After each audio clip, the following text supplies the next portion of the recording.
What up, reader fam? Today I am bringing you another episode of Books I've Read Recently, but this time it's the Booktubeathon edition. Today I'm going to be sharing with you all the books that I read during the Booktubeathon and sharing with you my thoughts on those books. I'm going to go over the challenges that I completed and all that jazz. We've got a lot of books to talk about, so without further ado, let's get started. The first book that I read during Booktubeathon was Ronit and Jamal, and this book covered two of the challenges for me. The first one being read about people that are not like you. This follows an Israeli girl and a Palestinian boy, and it also covered the challenge read this book in one sitting because I knocked this book out in an hour. This is essentially a Romeo and Juliet style story. It actually references Romeo and Juliet quite a bit throughout the book, and we follow Ronit and Jamal, who are both living very different lives, and they fall in love, and they really aren't supposed to fall in love, so we follow their forbidden love story. The story is told in verse, so it was a really fast read. It was really easy for me to read it in just one sitting. The thing that I really liked about this book is that you just get a lot of honesty with this book. Both the characters are just honest about so many different things that they feel throughout the story. They're honest about their desires, they're honest about their living situations, how they feel restricted. They're honest about their feelings for the other person and how they just completely long to be with each other. And I just found it to be incredibly beautifully written. The main conflict at hand is them not being able to be in love with each other. Like, their love is forbidden, so that's the main conflict of the story. And I really like seeing how each of the characters tackled that. I will say that this one won me over more so because of the writing rather than the story itself. I did like the story at hand, but I feel like there could have been so many other things that we explored on top of their forbidden love. But I also kind of knew that love was going to be the main focus of the story going into it, so it didn't really bother me that much. All in all, I gave this book a 4 out of 5 stars. Then I read Crooked Kingdom by Leigh Bardugo, the second and final book in the Six of Crows duology. And this book covered the challenge of read a hyped book. This was probably the most challenging book to get through during the Booktubeathon. Besides this one, I kind of choose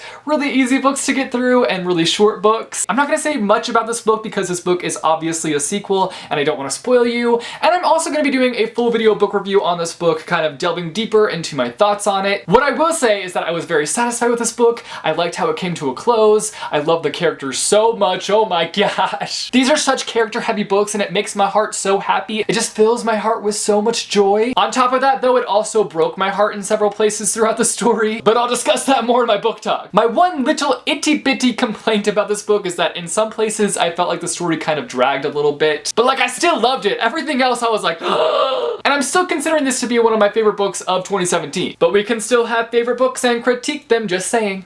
All in all, I give this book a whopping 5 out of 5 stars. Are you surprised? You shouldn't be. So after I read Crooked Kingdom, I was feeling really uninspired, which is not something that you want to happen during a readathon, which I was kind of surprised that I didn't feel even more motivated after finishing Crooked Kingdom. But for some reason, after I finished Crooked Kingdom, I just didn't want to read at all. So I decided that I would pick up Love Her Wild by Atticus, which if you don't know, this is a poetry collection full of photographs, so it was really easy to read during this readathon. It took me like no time at all. And I'm so glad that I decided to pick this one up because I read it in one sitting and it made me feel like the fastest reader in the world, even though it's so easy to get through, but it just kicked my butt into high gear and helped me continue reading other books. Anyways, I really enjoyed this one. His poems are really simple and easy to digest, which can sometimes be a win and can sometimes be a loss. But what really brought this poetry collection to life were the photographs throughout the book. Had there been no photographs, I honestly feel like my rating would have been brought down quite a bit. I think the writings and the pictures really worked well together. They played off of each other so well, and together they created something so beautiful. All in all, I give this book a 4 out of 5 stars. Then I read I Work at a Public Library, and this book was supposed to go for my Complete a Book Outdoors challenge,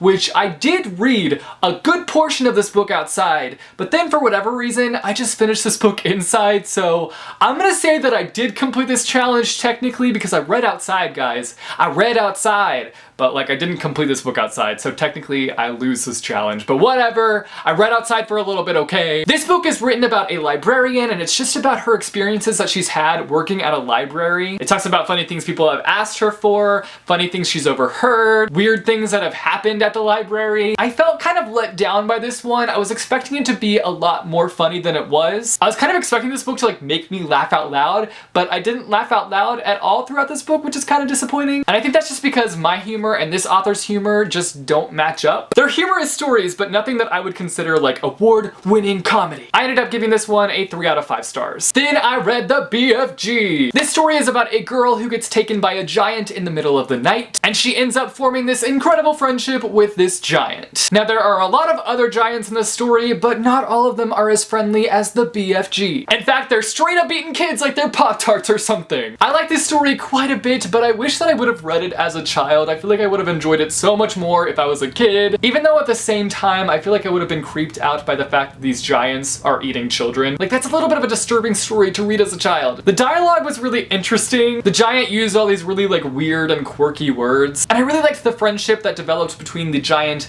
and the little girl. I ended up giving this one a 4 out of 5 stars. Then I read The Little Prince, and this covered the challenge of read a book with a person on the cover. In this story, we follow this little prince who is right here on the cover, chilling on the little planet. He in fact lives on this planet, and in this story, he decides to visit other planets. And we follow him and his encounters on his expedition. And one day he finds himself on Earth. And this is where he meets a pilot who has crashed his plane in the desert and is doing everything in his power to survive. The second I finished reading this book, it just became an instant favorite for me. I was just so amazed at how it covers so many different things in such a short amount of time. Like, this book is hecka short and it covers so many different topics. From growing up to adulthood, to regrets, to death, to relationships. So many things! It covers so many things, all the things. It was just such a delightful reading experience, and it's definitely one that I think that I will read time and time again, and every time I revisit it, I'll just gain so much more from it. So I'm excited to read this one again in the future, and I ended up giving this one a 5 out of 5 stars. Holla! Then I read This Adventure Ends by Emma Mills, and this one covers the challenge of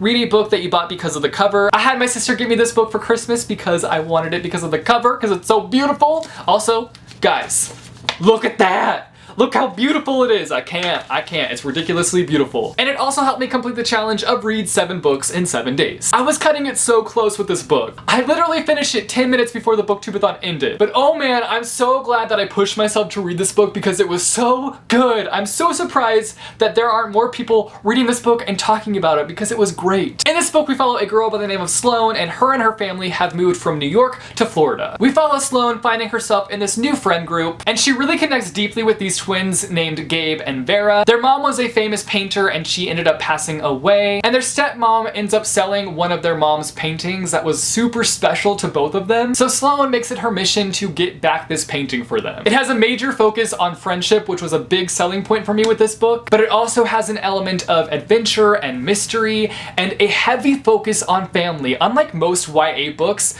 the family was present in this story. In fact, the dad plays a major role in this book. I loved the writing. It was so clever and full of humor. I love the family aspect, the friend aspect. I really don't have anything negative to say about this book. I had no expectations going into this book, and it just really struck a chord with me. So I ended up giving this book a 5 out of 5 stars. I had a lot of 5 stars in this video. I was not expecting that at all, especially because I haven't been giving out very many 5 stars this year. It was definitely a great week of reading. So on top of all of that, I also decided to try and challenge myself to read a manga every day, which I didn't end up completing in the end, but that's okay. I still read quite a few. I read 4 volumes of Bakuman. This is a series that I'm trying to make my way through this year, and I love it so much. It's about these manga creators, and you just follow their adventures, and you really kind of delve deep into the world of manga and explore all the inner workings of what goes into making a manga. It's great. I love it. Highly recommend. So all in all, throughout the week of Booktubeathon, I read 2,479 pages, which sounds like a lot, but I honestly chose a lot of easy books, so I will be the first to admit that. So really, it wasn't challenging to get through quite a few of these books, but like I still enjoyed